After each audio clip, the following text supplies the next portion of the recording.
Hi, welcome to the Heart Powered Ventures podcast on the future of heart powered entrepreneurship. I'm here today with Stephanie Terry, who is the executive director of the WEBB SQUARED program. Hey, Stephanie.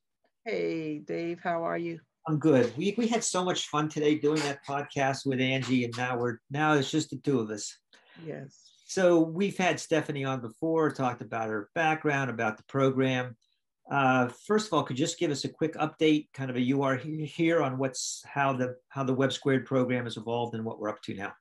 Yeah, so WEBB SQUARED, which stands for Wealth Through Entrepreneurship for Black Businesses, is a nonprofit that we created to provide support services and a whole framework and ecosystem around up and coming Black entrepreneurs. We are excited about building a community, a network, partnering with other organizations that provide services for entrepreneurs. And we're just looking forward to the impact that will come when we have the 4 businesses that are already a part of the program, help them go to their next level of success. So we're excited. And let me just tell you what our mission is, because that's why Dave is here, that's why I'm here. We want to be intentional about reducing the racial wealth gap. It hurts us all. It hurts the economy. We're well aware of the negative impacts that structural racism has had in our society. And we know that healthy, wealthy Black businesses can begin to reverse that course. And so we're excited and looking forward to meeting you all. So Stephanie, you have done an amazing job. I shouldn't talk like you're not here.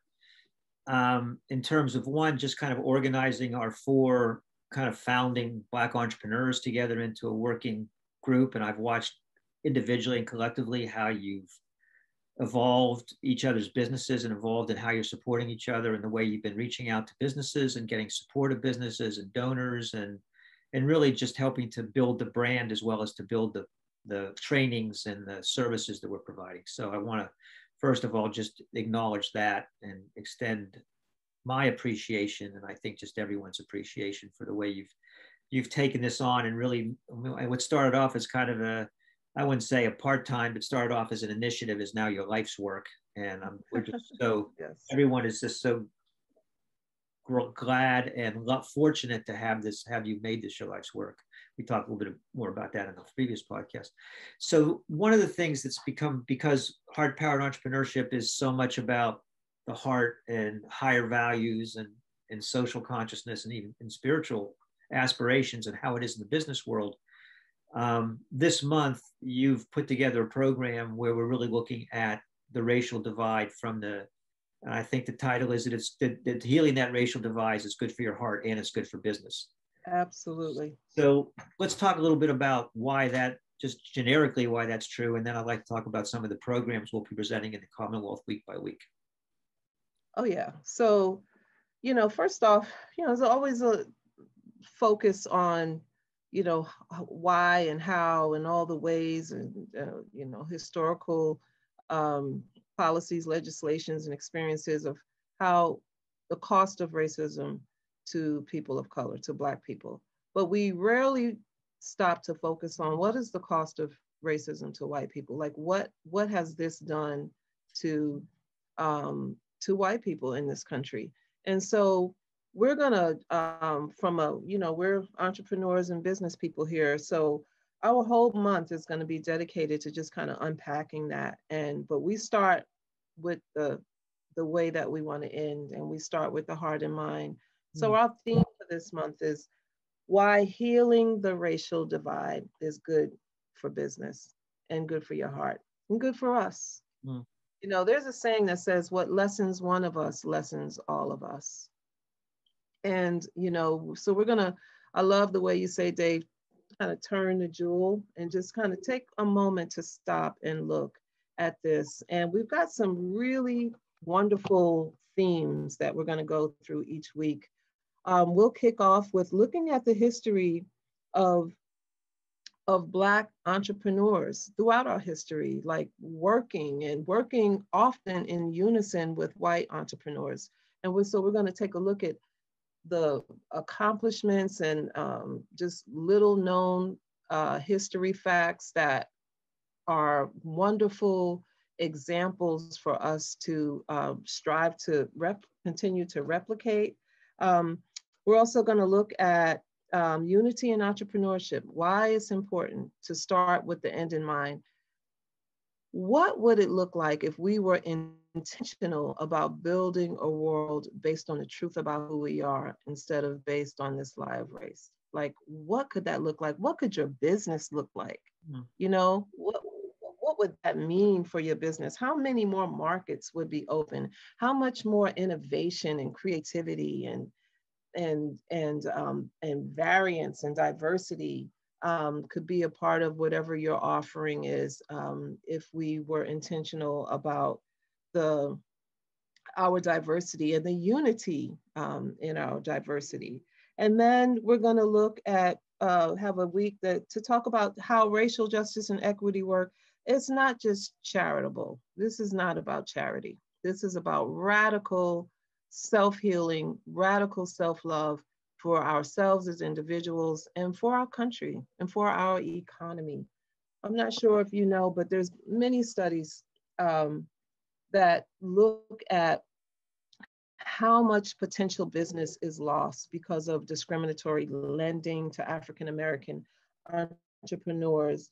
There's an estimate here that says about $13 trillion lost in GDP because of this type of divide and structural racism that's in place. $2.7 trillion in income loss because of disparity in wages. And over the past decade, $218 billion over the past decade, lost because of discrimination in providing housing credit. So, this is a real dollars and cents issue that we hope to unpack. Dave, you want to say something? You look like you want to talk. No, I want to hear. I have points I want to make about each of them, and I think rather than why don't you get, because I really want to highlight each of these. Like the last thing you said, we'll come back to is this isn't this is money lost by Black entrepreneurs because white entrepreneurs have got it. No, this is a loss sustained that's spread out over everyone. So anyway, we'll come back and make these points because I want to be able to just talk about each of the weeks and talk a little bit more about it. So the first week was about just models for Black entrepreneurship. This is like a brand new idea we're just coming up with, that there's a lot of success stories. Second, what it means to start from a position of unity rather than division, right? The third is the cost, yes. Just the cost of this on just the generic cost that everyone's getting, not just the fact, we're going to tip the scales and take money off of one side and give it to the other, but we're talking about raising up both sides of the scales. And the fourth, yes. Fourth week, what are we doing the fourth week? Let's see. The fourth week, we are going over how healthy Black businesses create healthy economies. But we want to say actually how healthy, wealthy Black businesses create healthy, wealthy economies. So I want to make one generic point first, because as you know, as a mature, privileged white male, I am constantly facing is the right word, with, okay, I need to be educated about this, I need to be educated about that. And I have some resistance about that, because I much prefer to live my life and educate along the way rather than matriculate into something that's supposed to make me a better person necessarily.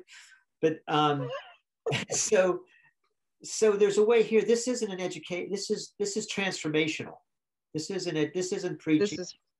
And I wanted you to talk about that, because that's you. That's why you and I hooked up, in this is collaborators in this business. Yeah. I wanted you to talk really more, start from there, start from what this is and what this isn't. Yeah. This isn't preachy, informational, check off the box, this lives outside of yourself. This is transformational, paradigm shifting ways of looking at the world. This is, you know, taking just a real bird's eye view, and then a real realistic view of what has happened, and then taking that information and interpreting it in a way to create the values that we say about who we are, to live our values, to practice the love and the goodwill that most people that I know want to you know experience. And so, you know, and there's a lot to it, but you know, we can wait, right, for everyone else to catch up, for the government to catch up, or we can begin right where we are. My mother has a saying, bloom where you're planted. And so, you know, in your business, in your community, in your family, when things happen, you know, when things happen, Dave and I, we got our families together to unpack. Okay, what does this mean? You know, what does this mean for you? What does this mean for my family, from a Black family, from a white family? You know, how are we interpreting what's happening in our world? And I think when we can begin to have these courageous, honest, conscious conversations, we can use the power that we have, you know, intentionally thinking about unity and equity to make a difference. So this is transformational information that we hope will begin to, where we can become change agents. Yeah, and I just want to speak to that because it so much maps the whole idea of coming from the heart rather than just strictly from the head. Yes. And I've had, as you know, for me, I've had such a resistance to people trying to talk me into, you know, you could talk to me forever about why it's important to support Black entrepreneurs. But until I was working with Evan, until I could work with Evan, work with Brandon, work with Tasha, work with you, work with others, then it came alive because it came from my heart. And I no longer needed to say, oh, I know this is the right thing to do. And I'm sure it's helping society. That's all true.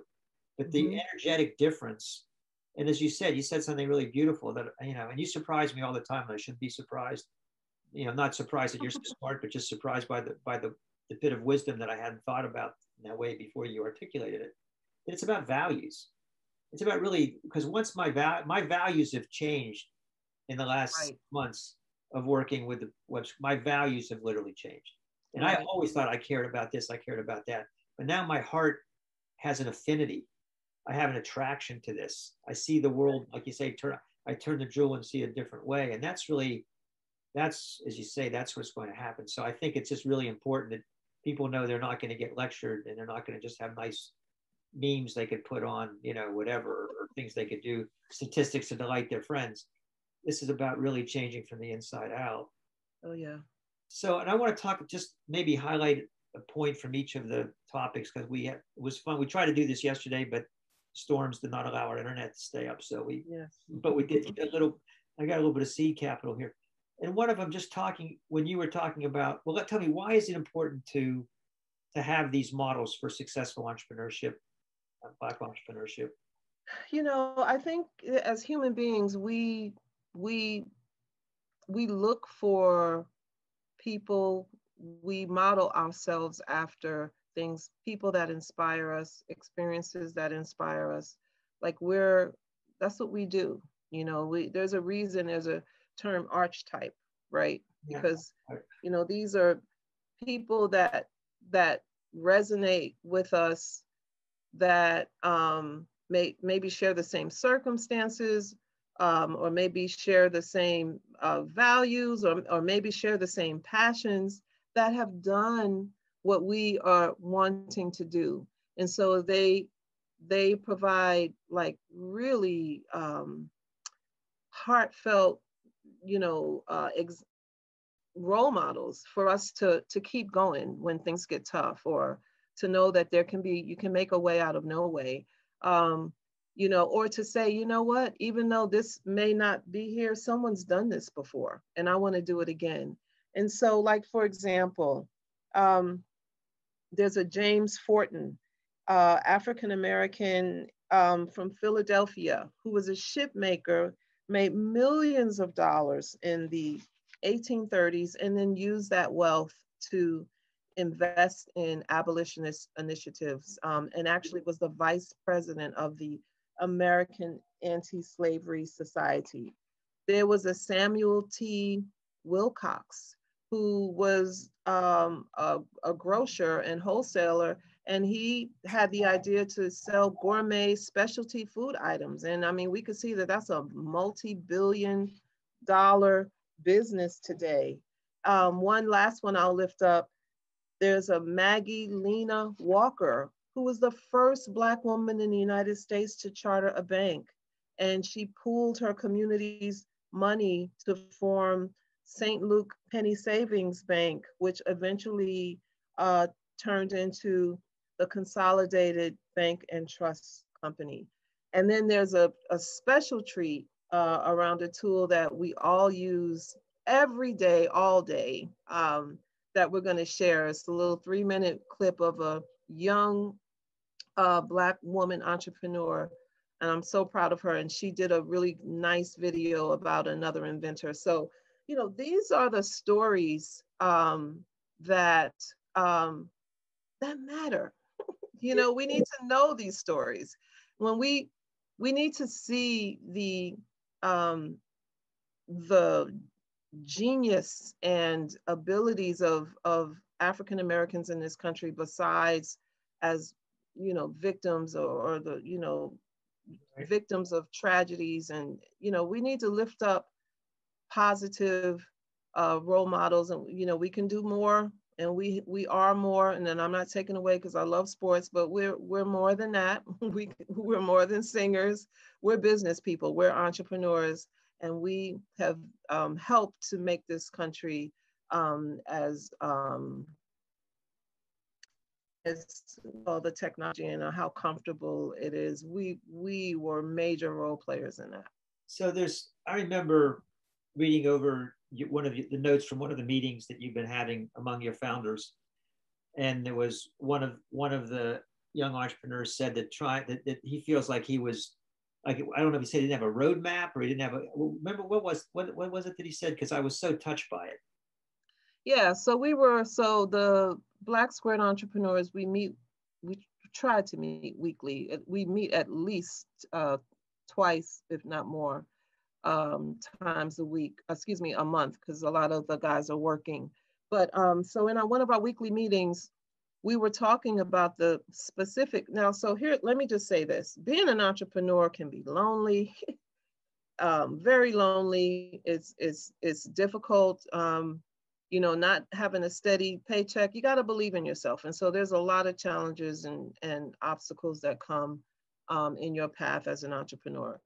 But then when you add race on top of that, and you're a Black entrepreneur in a country that has historically, you know, specifically and intentionally created obstacles for you not to thrive, it's even that much more difficult.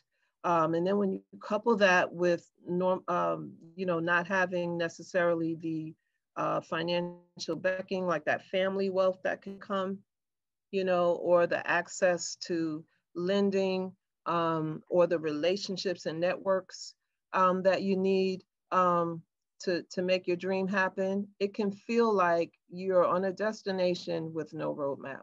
Yeah. You know, you're trying to get to California, and the path is not laid out for you. And so, you know, you may have to go through some woods. You may have to, you know, go through some rivers, and you may have to make the boat to cross the river. And you may need to, you know, make the axe to chop the trees down to walk through the woods. And so we're knowing with this WEBB Squared space that we can at least provide the tools, we can at least connect the dots and connect you to the networks necessary, so that that journey, instead of it being, you know, a year or 400 miles, we can substantially cut that in half. And I think this so ties into the first week about the models for this, because there's somebody's done it. You know, it's not, and I know this is part of one of the, and we really don't have the time. I'd love to talk more about this later on the podcast, but just talking about some of the internalized challenges that Black entrepreneurs face. and that this is one of the this is, you know, an antidote for one of the internalized challenges, because people have done it. You know, there are people have found their way through it, and whether these other entrepreneurs provide a roadmap or whether they provide you with the confidence to find a roadmap, I can see how critically important it is, besides just, you know, educationally, to be able to transmit this directly. Oh yeah, let me just say a little something quick about that, because that's an important piece, you know, because there's this thing of, you know, being disenfranchised materially, right, and collectively in community, but then there's something totally different when you are like the programming to disenfranchise you from your innate power. And if there's one thing that I would say is probably the most horrific impact of this history of racism is this internalized powerlessness, you know, and the way that it can work, and it's not like this for everybody, but if you look at the data, you know, you can see that constantly bumping up against obstacles will do something to you. And so we address that, you know, also that's particular my area that You're that I great love. at it. It's one of your superpowers, and Yeah. because you speak of it with such passion, but without victimization. Oh And, no. Right. and that's so this actually kind of transitions or segues into the second piece, what you just said about unity. And I want to talk more because it sounds good, but I know from communing directly with you and watching how you live your life that this means different than just why can't we all just get along unity? This is something different. Right. And I was thinking about when you were saying that the internalized, you know, because you one of the first things you said even before, you know, when you were just an entrepreneur before you became the queen, you know, is that you just said the race is a fiction. You know, this is just a fiction. This is biological fiction. I thought, whoa, I never heard that before. You know, is this just fluff or is this real? But then the unity piece, it's like you're talking about the internalized limitations, the way we internalize and then set upon our worldview, which limits us because of what we've done. And now we're fighting our inside our own heads.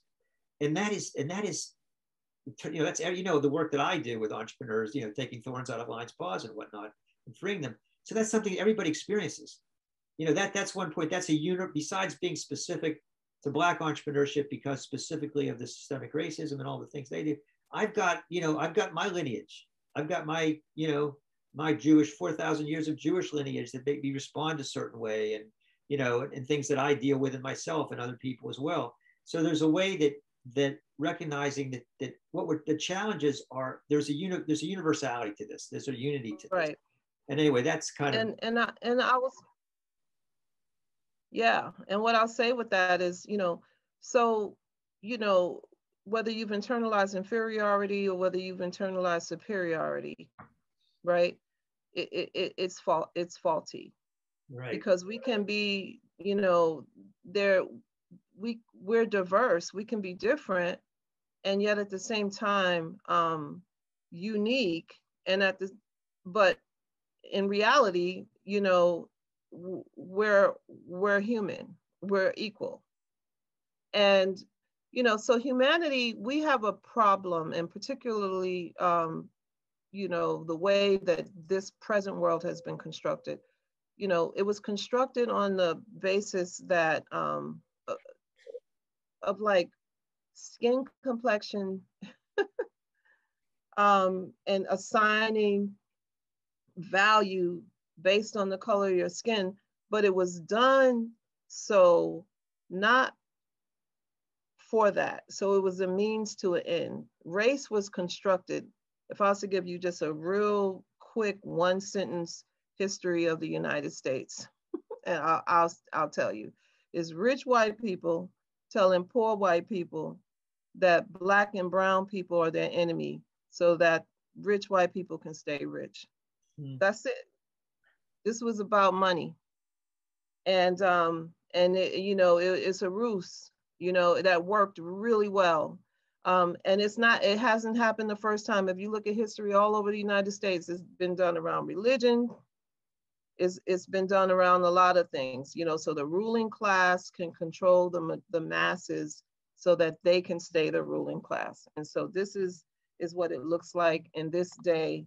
And it's about time that we, you know, us regular people, you know, see the game here and begin to build bridges across these false divides. And what does it mean? Again, it sounds great. We want to come from a point of unity, not a point of division. You start from where you want to finish. You know, and you and I have talked about this before, that we find people that are entrenched. We find, you know, people that are angry or guilty or whatever, and it very little very little good comes out of starting from a divided place. What does that mean to you? What is it when that we start from a point of unity to end to a point of unity, so we can end it? Well, to me, it means like focusing down on, like, you know, who I am and what really matters. Like, you know, being able to really see, um, you know, when I first learned that race was a construct, I was pissed. I really was angry, and I had to stop. I took some time away to authentically process that, because I knew, you know, I've been a community organizer for a while, so I stopped organizing because I knew that I could not organize with anger. Mm-hmm. You know, that I know the transformational power of love. And it's sweeping. It can be sweeping change, but I knew that I had to come from that place. I knew that I could be upset about injustice, right? But never lose sight of people's humanity, and starting with myself. And so um, that's how I approached it, and I believe that's the truth. I mean, I just think that there's just been so many amazing, brilliant leaders throughout time that have shared that very sentiment. Here, Martin Luther King, Gandhi, all over the world. And then there's another thing that I would like to uplift that we don't talk about, is how these leaders have most often worked with white allies. That there have been major bonds and friendships throughout history that we're not aware of. And there's a reason why we're not aware of it, is so that, well, I tell you this all the time, Dave. Being angry and being guilty ain't getting us nowhere. Those states are not useful. We need authentic, acceptance, and being able to look honestly at what we have. And then we, need to have that transformational learning that changes into experiences, that changes into relationships, that makes change. Well, that is so beautiful. And I think we'll end here. I know we have a couple more, the other two topics we can cover maybe a little later, but there's such a difference, because the same statistics that you were talking about, the wealth gap and the internal and this, all the things in the hands of someone who is really not coming from a place of, and I mean, one, I think it's so amazing that you can hold all this. And I remember when you and I had the discussion that, after the Capitol riots, and you were just so, we were supposed to have a meeting. We couldn't even have the meeting because you were so torn or just, angry, really, with the fact that, okay, we could storm the Capitol and that's fine. And no one, it's a protest. But if it had been black, et cetera. And then we got our families together. And there's a way that the anger that you felt, the outrage, let's call it that way, the outrage that you felt, didn't stop you from loving. No. And that is such a difference, that because, and I can speak again as a white male, that so often when we hear we hear this, we're threatened by it, because we figure here comes an angry, and justifiably so, or not. Here comes a tirade, and I'm about to get lectured, and I'm about to be told what I should do. And all that does is trigger more anger. It's either reciprocal anger or guilt. And there's a way that and you've created this culture, and I feel we're so fortunate. I'm inviting people into the Commonwealth and the WEBB Squared program because of that you're able to just be so vulnerable to how you feel and to the true indignities and injustice of it, and still hold this position of love.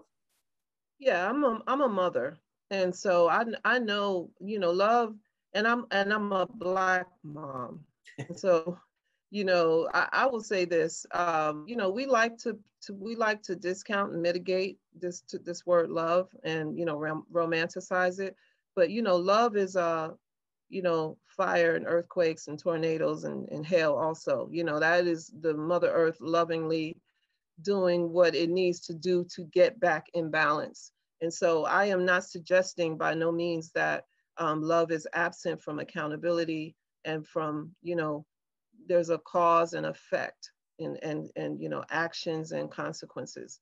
And so sometimes the most loving thing that, you can do, I can look at my life, that the most loving thing that could have happened was for me to experience the effects of my unbalanced actions, because it was the quickest way to get me back in line or raise my consciousness. And so, yes, it's the love. This country, that action, like I said, if consequences are not enacted, what happens, then it'll happen again in an even worse way. So, yeah, I just want to put context around the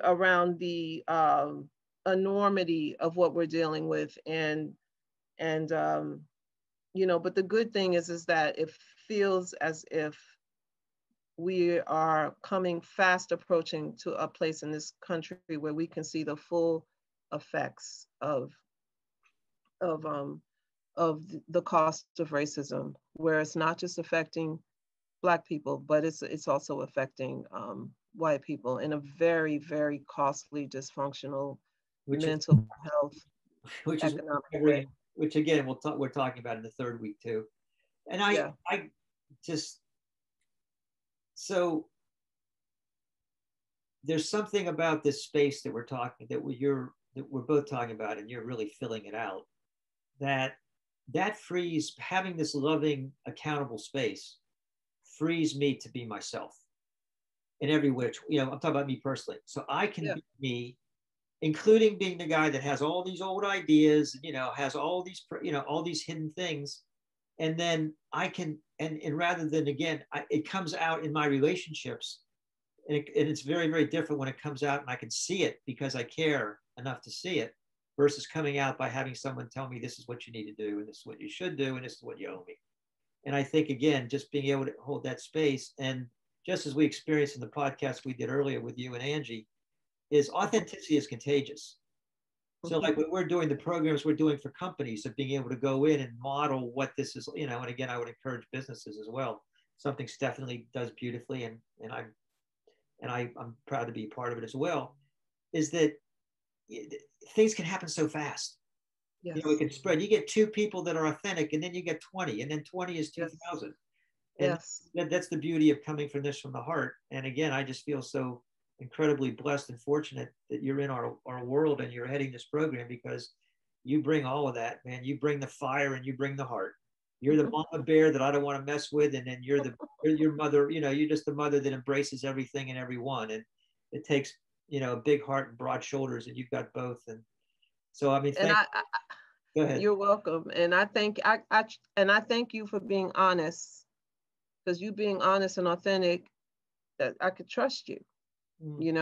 That's what it's all about. Authenticity is, we're in relationship, and when we're honest and authentic and vulnerable, that grows the love, that grows the relationship. We're not always going to get this right. We're just not. We are not. We're if we're really in it, we're always learning. We're always growing. The growth is uncomfortable. We're gonna make mistakes, but I look at it like I have babies, and I remember my babies learning to walk, and they were always falling and tripping over stuff. And that's kind of like how we are. We're gonna fall, we're gonna trip over each other, but the mother doesn't say, "Oh, you're a bad baby, or why'd you, no, you keep encouraging. And so I look at that when I'm with a white ally, you know, or a husband or whoever, you know, I know when that love is there, and I know I love you and you love me, and, you know, we want this thing to work. There's forgiveness, compassion, more forgiveness, more compassion. And I would say most, to me, most importantly at this stage is towards myself, not just towards the Yes. other, but I literally, because if you're Yes. telling you should love yourself, but you're really not extending that to, if it doesn't, if it's not going both ways, it doesn't work either way. If you're Yes. someone that is really sweet to everybody else but mean to yourself, it doesn't work. And I find, Right. you know, I'm finding this too. It's just so interesting you bring this up because this is just life. This just has to be how life refracts in race relations. We talk about making Yes. mistakes, you know, and I realized this morning just I had done something to the third member of our team that was disrespectful. You know, I didn't know it was disrespectful, but she pointed out to me, and I'm thinking, oh my God, yeah, Yep.